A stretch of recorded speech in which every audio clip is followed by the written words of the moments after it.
Well,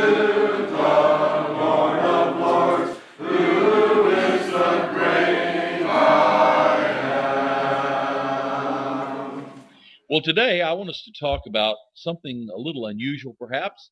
Not the topic, because this time of year many people are talking about this, but it's called Three Laid at His Feet.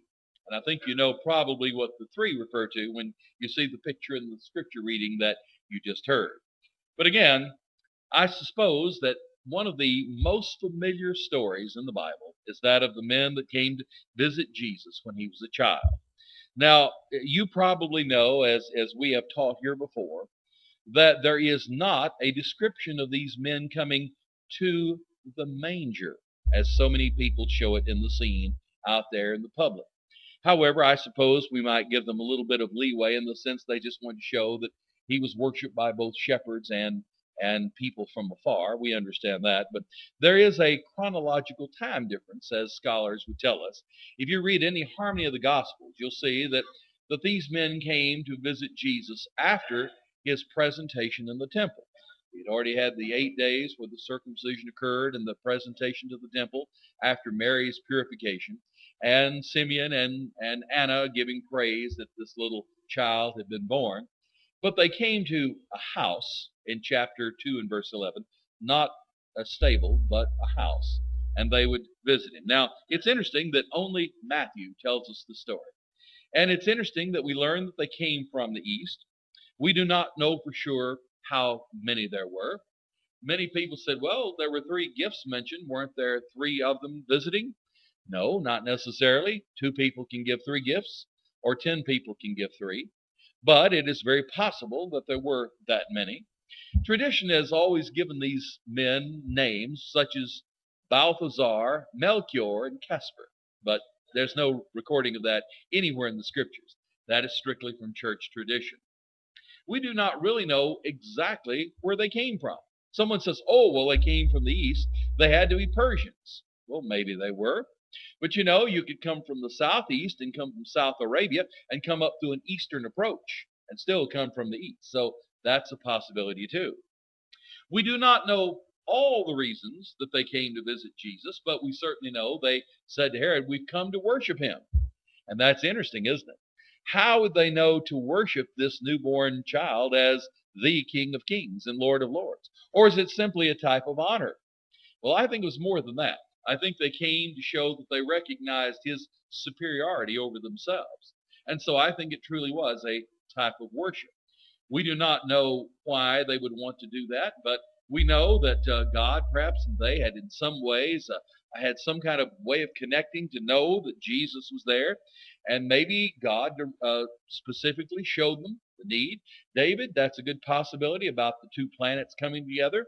The first and third planets in the size, Jupiter and Uranus, and I believe Saturn is second, isn't it? Something like that. Maybe they looked like a star, and maybe they followed it to a point. But they came to the wrong place at first because they had to ask Herod, where is this child? It didn't lead them to where the shepherds found, did it? Because that had already occurred sometime earlier. Well, now it's very interesting that it appears that they were also prophesied about in Isaiah chapter 60. Bill and I talked about this a little bit Wednesday night, and there are many, many words there in that particular chapter that seem to refer to these magi, as we call them.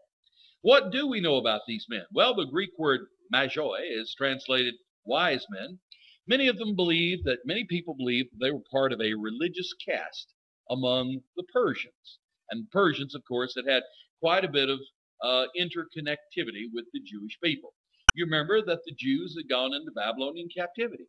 The Persians took over the Babylonians, and later the Greeks conquered the Persians. So there was quite a relationship there. Many people believe that Solomon in his day had also some connection with this land. It is believed that they studied astrology, divinations, dreams, fortune telling, yet none of this is told to us in Matthew, if they were Persians, that is. Another likely area they might have come from is Arabia Felix, or southern Arabia, where such arts as we've just mentioned flourished. And Saudi Arabia, as we said, may have been connected with Solomon. Sheba, or South, the queen of Sheba, Might have been referring to her place coming from Saudi Arabia, and maybe some connection is made there. And maybe they'd kept some kind of connection over the years. We do not know for sure. There were old Arabian caravans which were known to travel to Palestine from the east. And so that's another reason we think that may be so. Now, we ask this question. Would God use heathen kings to be told prophecy about his son, if they were indeed kings? We'll talk about that in just a moment. Well, let's remember there were some examples in the Old Testament where God used a prophet that wasn't exactly one of the Mosaic prophets, but his name was Balaam in the book of Numbers. And you remember that King Balak came to Balaam to ask him to curse Israel in his territory. And Balaam and God communicated, and so there God is communicating with this person. We don't know whether, exactly what's going on there. You say, well, Balaam wasn't exactly a heathen. Well, maybe not, but he wasn't necessarily one of the Jewish people either. Do you remember the witch of Endor?